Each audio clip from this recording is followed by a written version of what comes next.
आप सभी का हार्दिक स्वागत है टैरो बाय रिचा शिव योगी फैमिली में। ये वीडियो जो है वो स्पेशली बना हुआ है उन लोगों के लिए जिनकी शादी नहीं हो रही है और वो शादी करना चाहते हैं। दूसरा, उन लोगों के लिए जो शादीशुदा हैं और अपने जीवन को बहुत अच्छे से जीना चाहते हैं, अपने दाम्पत्य जीवन को, बहुत सुखी जीवन को जीना चाहते हैं, उनके लिए है। तीसरा, वो लोग जो पढ़ाई करने वाले छात्र छात्राएं हैं जो सक्सेस पाना चाहते हैं, ये उनके लिए है। और चौथा, वो लोग जो अपने जीवन में स्वास्थ्य की समस्या से परेशान हैं और अपने जीवन में स्वास्थ्य चाहते हैं। तो वो 4 लोगों के लिए स्पेशली मैंने ये वीडियो तैयार की है, जिसमें उनको बहुत सारी चीज़ें जानने के लिए मिलेंगी। किस प्रकार से वो अपने जीवन में जो भी रुकावटें बाधाएं आ रही है वो सारी चीज़ों को ख़त्म करके किस प्रकार से आगे बढ़ के सक्सेस को पूर्ण रूप से प्राप्त कर सकते हैं। ठीक है, तो चलिए वीडियो को शुरू करते हैं। जय श्री राम, जय हनुमान जी के साथ। जय श्री राम दोस्तों। श्री राम जी का नाम लेते ही हनुमान बाबा जी का आशीर्वाद अपने आप ही आने लगता है ना दोस्तों। आप सब ने यह महसूस ज़रूर किया होगा। हनुमान बाबा जी, हम सबसे पहले जो हमें हनुमान बाबा जी से सीखने मिलता है वो है समर्पण भाव की शिक्षा। यानी कि अगर हमारे भीतर समर्पण का भाव है तो ही हमें इस वीडियो में आगे बढ़ना है। मैं सबसे पहले सभी को ये बता देती हूँ कि भाव की बात आई है तो सबसे ज़रूरी बात ये है, मेरे गुरु कहते थे सब तेरा भाव रे। यानी कि आप हनुमान बाबा जी से किस भाव से जुड़े हैं, ये सबसे ज़्यादा ज़रूरी होगा। अगर आपने हनुमान बाबा जी को अपने छोटे भाई या अपने बड़े भाई के स्वरूप में स्वीकार किया है या अपने पिता के स्वरूप में स्वीकार किया है, यानी कि आपका भाव जो है वो बहुत शुद्ध है, या तो आप हनुमान बाबा जी को बहुत ज़्यादा दिल से मानते होंगे, या तो बालाजी महाराज जो कि उनके बाल स्वरूप हैं उनको सच्चे मन से मानते होगे। इसलिए मैंने बोला कि बड़े भाई या छोटे भाई या पिता के स्वरूप। अगर इसके अलावा आपके मन में कोई और भी भाव है तो फिर आपको इस वीडियो के साथ आगे बढ़ पड़िएगा। लेकिन अगर इस स्वरूप में आप हनुमान बाबा जी को मान सकते हैं कि पिता के स्वरूप में, बड़े भाई के स्वरूप में या छोटे भाई के स्वरूप में, तो ही आप इस वीडियो में आगे मेरे साथ बढ़िएगा, क्योंकि उसमें मैं जो कुछ भी बताने वाली हूँ वो चीज़ आपकी तभी कार्य करेगी जब आपका भाव जो है हनुमान बाबा जी के प्रति वो बहुत शुद्ध भाव होगा। भाव से जुड़ने से ही हनुमान बाबा जी प्राप्त कर सकते हो आप उनकी कृपा। ठीक है, तो चलिए दोस्तों शुरू करते हैं। हनुमान जी का नाम लेते ही उनकी अनन्य भक्ति, उनका दिव्य तेज, उनका पराक्रम, ये सारी चीज़ें हमको अनुभव होने लगती है ना। हनुमान बाबा जी शिव जी का 11वां अवतार है, रुद्र अवतार। यानी कि जब भगवान विष्णु जी ने श्री राम जी का अवतार लिया था सनातन धर्म की स्थापना के लिए, तब भगवान शिव जी ने जन्म लिया था उनकी मदद के लिए हनुमान बाबा जी के स्वरूप में। तो इस तरीके से दोनों इस वजह से इतने ज़्यादा जुड़े हुए हैं। तो हम बोलते हैं ना कि अगर जहाँ राम है वहाँ तो भगवान हनुमान होने ही हैं। जैसा कि हम सभी जानते हैं कि इस धरती पर 8 चिरंजीवी हैं और 7 को अमरत्व का वरदान मिला है।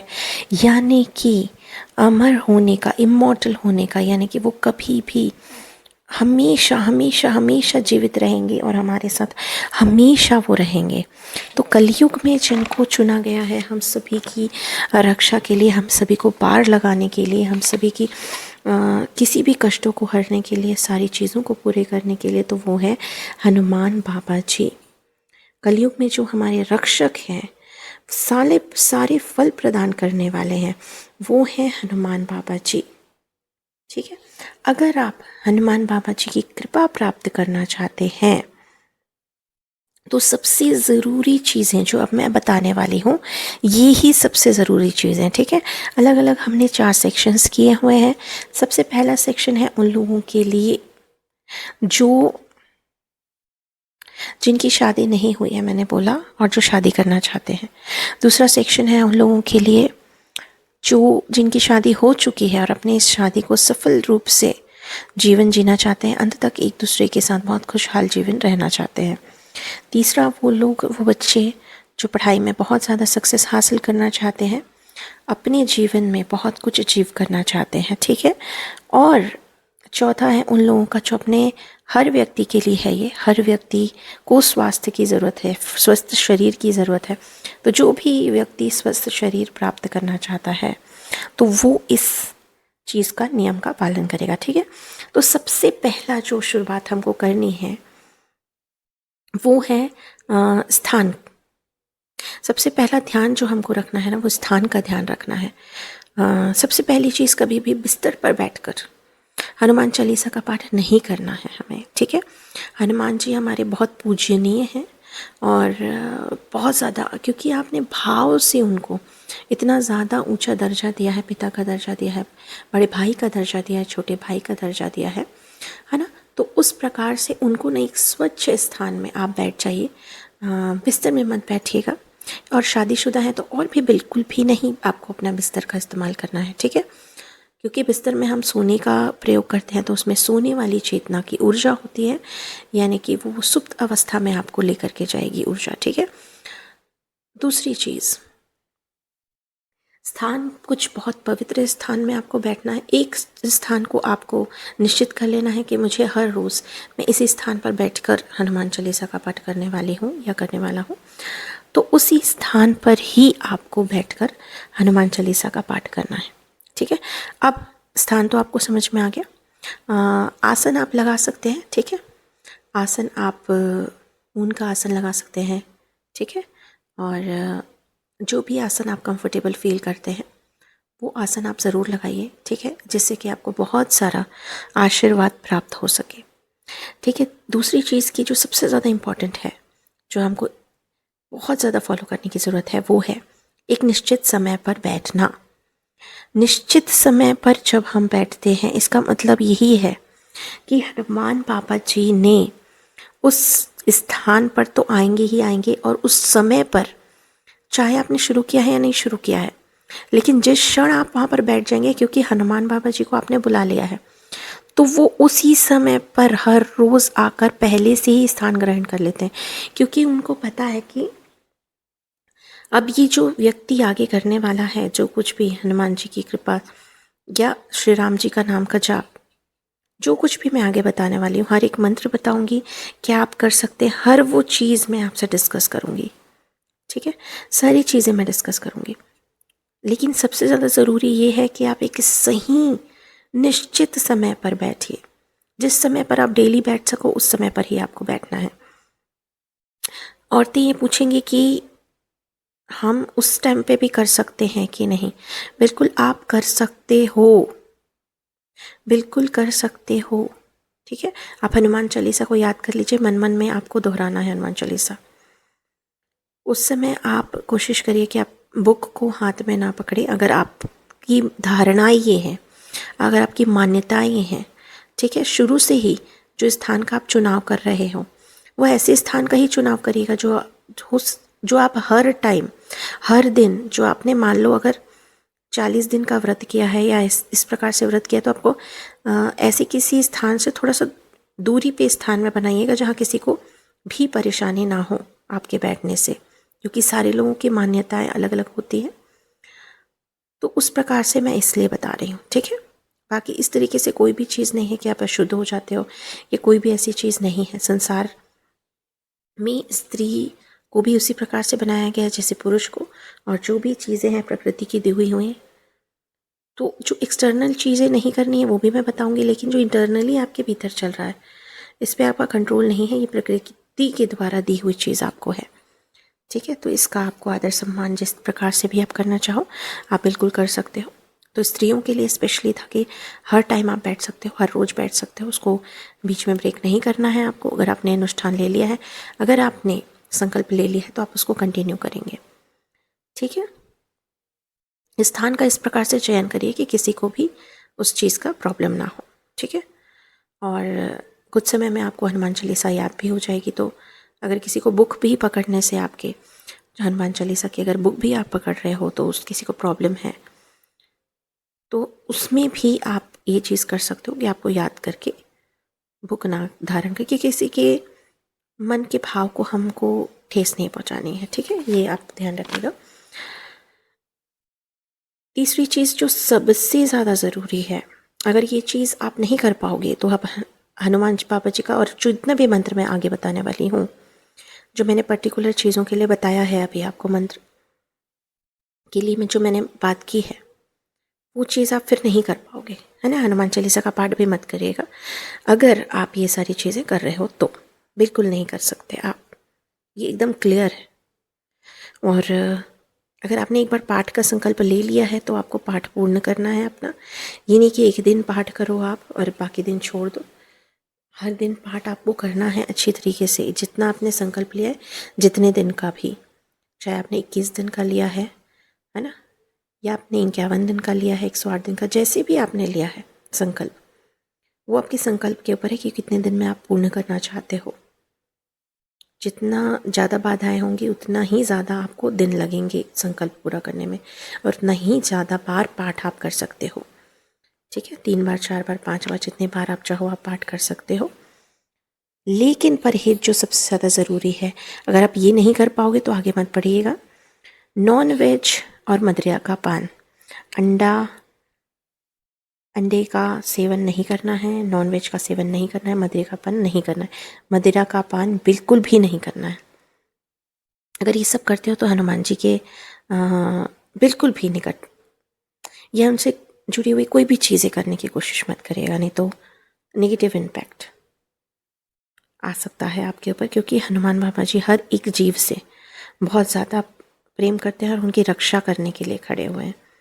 तो अगर आप भक्षक बनोगे तो वो रक्षक हैं, तो इस चीज़ का आपको ज़रूर ज़रूर ध्यान देना है। ठीक है, स्त्रियों का आदर ज़रूर करिएगा। अगर कोई मेल पुरुष अगर हनुमान चालीसा का पाठ करना चाह रहे हैं, ऐसे बच्चे जो पढ़ाई करते हैं, वो बिल्कुल इस चीज़ का ध्यान रखेंगे कि वो हर स्त्री का बिल्कुल बिल्कुल सम्मान करें। पति पत्नी भी आपस में कर रहे हैं तो पति अपनी पत्नी का सम्मान करेंगे और पत्नी पति का सम्मान करेंगे।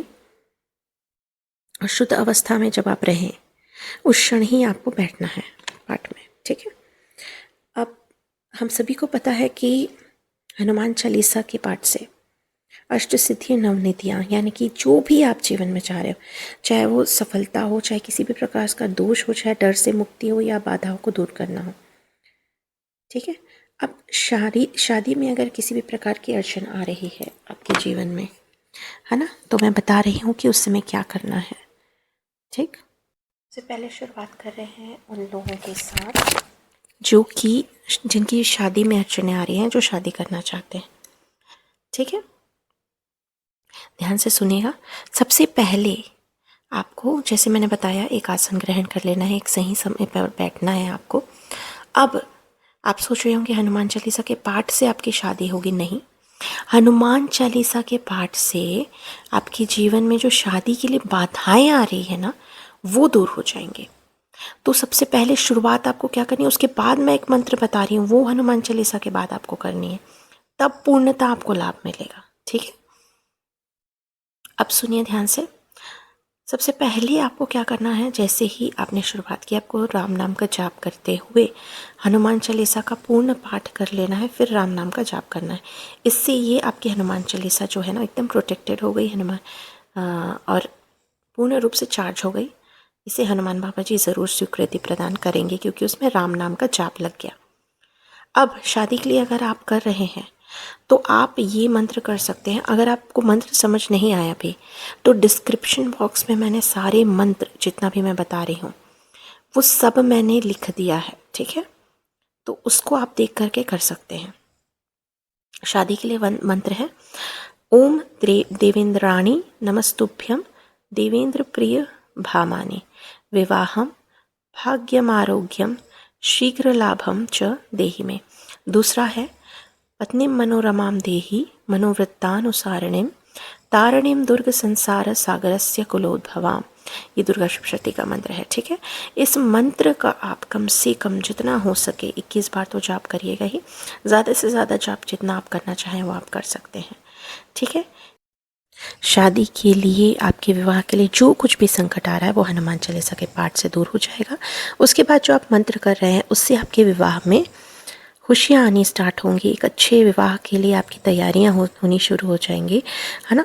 आप एक और चीज़ का जो आपको ध्यान रखना है वो ये है कि आप भगवान शिव पार्वती के ज़रूर मंदिर जाकर दीप का दान करिए। हर सोमवार के दिन दीप का दान करिए, यानी कि दीप जलाइए जितना हो सके, जितना आप चाहें, जितना आपकी श्रद्धा, जितनी भक्ति, ऐसा आपको लगातार आपको ये प्रोसीजर करना है और आपकी शादी देखिएगा कितनी अच्छे से संपन्न होगा आपका विवाह। ठीक है, अब चलिए आगे बढ़ते हैं। उन लोगों के साथ जो लोग चाहते हैं कि उनका विवाह जो है ना, वैवाहिक जीवन जो है ना वो बहुत अच्छे से गुजरे, बहुत अच्छा हमेशा उन दोनों का साथ बना रहे, इसके लिए मैं आपको मंत्र बता रही हूँ। ठीक है, सफल विवाह के लिए जो मंत्र है, आपने हनुमान चालीसा का पाठ कर लिया, शुरू में राम जी का जाप किया, लास्ट में राम नाम का जाप किया, उसके बाद आपको ये मंत्र करना है, ओम लक्ष्मी नारायणाय नमः। ठीक है, इस चीज़ का जाप कर सकते हैं आप। मैंने एक YouTube वीडियो का लिंक भी पोस्ट कर दिया, अगर आप चाहें तो इसको चला के भी रख सकते हैं पूरा दिन। ठीक है, ओम नमः शंभवाय च मयो भवाय च नमः शंकराय च मयस्कराय च नमः शिवाय च शिवतराय च। इस मंत्र का भी आप जितना चाहें उतना जाप कर सकते हैं। दोनों पति पत्नी मिलकर शिव पार्वती जी के मंदिर में जा सकते हैं, या विष्णु लक्ष्मी जी के मंदिर में जा सकते हैं, लक्ष्मी नारायण जी के मंदिर आप जा कर के अगर इन सभी मंत्रों का जाप करते तो और ज़्यादा बेहतर है। वहाँ भी जा कर के जो पति पत्नी हैं, या तो शिव पार्वती मंदिर चले जाएं या तो लक्ष्मी नारायण जी के मंदिर चले जाएं, वहाँ जाके आपको दीपदान करना है। ठीक है, चलिए अब आगे बढ़ते हैं। उन बच्चों के साथ जो पढ़ाई में बहुत अच्छा करना चाहते हैं हासिल, अब आपको अपने एक फ़िक्स प्लेस पर आप बैठ गए हो, फ़िक्स टाइम पर बैठ गए हो, उसके बाद आपको क्या करना है, आपने श्री राम जी के नाम के साथ शुरुआत करनी है, राम नाम का जाप करना है, हनुमान चालीसा का पाठ करना है, फिर राम नाम का जाप करना है। इस कार्य को करते ही आपको पता है सबसे अच्छी चीज़ क्या होगी, आपकी पढ़ाई में जितनी भी अड़चनें आ रही हैं ना, वो सारी की सारी दूर हो जाएंगी और आपको इतना इतना आशीर्वाद मिलने लगेगा, क्योंकि जितनी भी निगेटिविटीज़ थी, जितनी भी ब्लॉकेजेस थे, वो तो हट गए। अब आपको क्या करना है, अब आपको पहला मंत्र है जो गायत्री मंत्र है वो कर सकते हैं आप। ओम भूर्भुवः स्वः तत्सवितुर्वरेण्यं भर्गो देवस्य धीमहि धियो न प्रचोदयात्। जितने भी मैं मंत्र बताऊंगी आगे, सब कुछ डिस्क्रिप्शन बॉक्स में दिया हुआ है, आप अच्छे से उसको देख सकते हो। दूसरा मंत्र जो आपको करना है, शारदाय नमस्तुभ्यं मम हृदय प्रवेशांशिनी परीक्षायाम उत्तीर्णम सर्व विषय नाम यथा। तीसरा मंत्र जो आपको करना है, गणेश गायत्री जी का मंत्र है, एकदंताय विद्महे वक्रतुंडाय धीमहि तन्नो दंती प्रचोदयात्। ठीक है, इन तीनों में से जो मंत्र आप करना चाहो, जो आपको बहुत अच्छा लगे, कोशिश करिए कि गायत्री मंत्र और गणेश गायत्री मंत्र आप ज़रूर कर लीजिएगा, क्योंकि ये आपको बहुत सारा लाभ प्रदान करेगा, आपकी बुद्धि का विकास करेगा और देखिएगा कि आपको कैसे सफलता प्रदान करता है ये मंत्र। ठीक है, और जब भी आप पढ़ाई करने बैठे तो ज़रूर अपने पास एक धूप जला लें, जिससे कि आपके अंदर बहुत सारी पॉजिटिव एनर्जी क्रिएट हो। अब जो लोग स्वास्थ्य प्रदान करना चाहते हैं, स्वास्थ्य के लिए स्पेशली आपको क्या करना है कि आप मॉर्निंग में उठकर हनुमान चालीसा का जाप जो है वो आपको ज़रूर करना है। उस पाठ जो आप करने वाले उसके पहले हनुमान जी के चालीसा से पहले आपको श्री राम जी के नाम का जाप करना है, और हनुमान चालीसा के बाद भी श्री राम जी के नाम का जाप करते हुए ये जो मैं मंत्र बता रही हूँ, ठीक है, उसको आपको करना। अगर आप किसी भी गंभीर बीमारी से जूझ रहे हो तो ये वाला आप मंत्र करना। मंत्र जो है मैंने सब डिस्क्रिप्शन बॉक्स में लिख दिया है, जो भी मंत्र आप करना चाहो या अपने फैमिली में से किसी को भी कराना चाहो तो सारे मंत्र मैंने लिख दिए हैं। ठीक है, गंभीर बीमारियों से छुटकारा पाने के लिए ओम भूर्भुवः स्वः तत्सवितुर्वरेण्यं भर्गो देवस्य धीमहि धियो न प्रचोदयात्, इसका आप 108 बार जाप कर सकते हैं। और हमेशा अगर आप किसी गंभीर बीमारी से नहीं है जूझ रहे और हमेशा स्वस्थ रहना चाहते हैं तो आप भगवान शिव के इस मंत्र का जाप कर सकते हैं।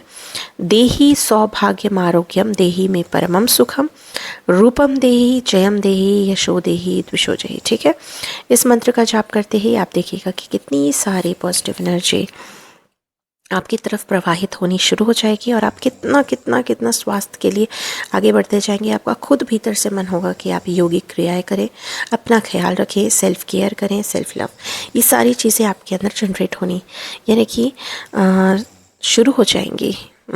ठीक है, एक्टिवेशन शुरू हो जाएगा आपके अंदर। अब सबसे आखिर में करना है हम सभी को हनुमान जी के बीज मंत्र का जाप।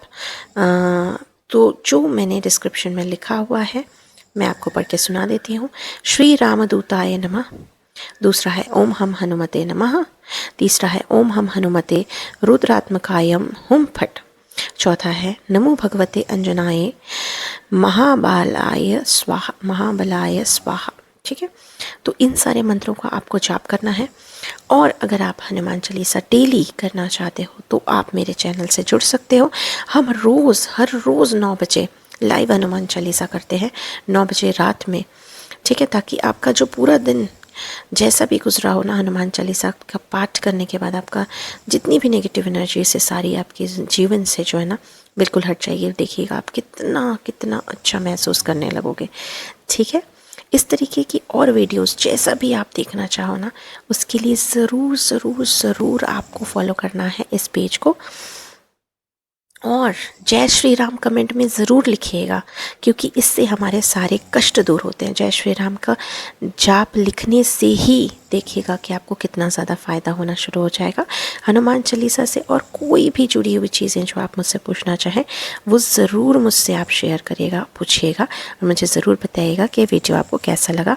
और ज़रूर उन लोगों तक शेयर करिए जिनसे आप बहुत प्रेम करते हो और जिनके जीवन में आप चाहते हो कि सारी चीज़ें अच्छी होने लगें। ठीक है, और अपने लाभ के लिए भी दूसरों को शेयर करिएगा, क्योंकि जितना हम दूसरों के साथ अच्छा करते हैं उतना ही अच्छा हमारे साथ होना शुरू हो जाता है। ठीक है, बहुत बहुत धन्यवाद वीडियो से जुड़ने के लिए।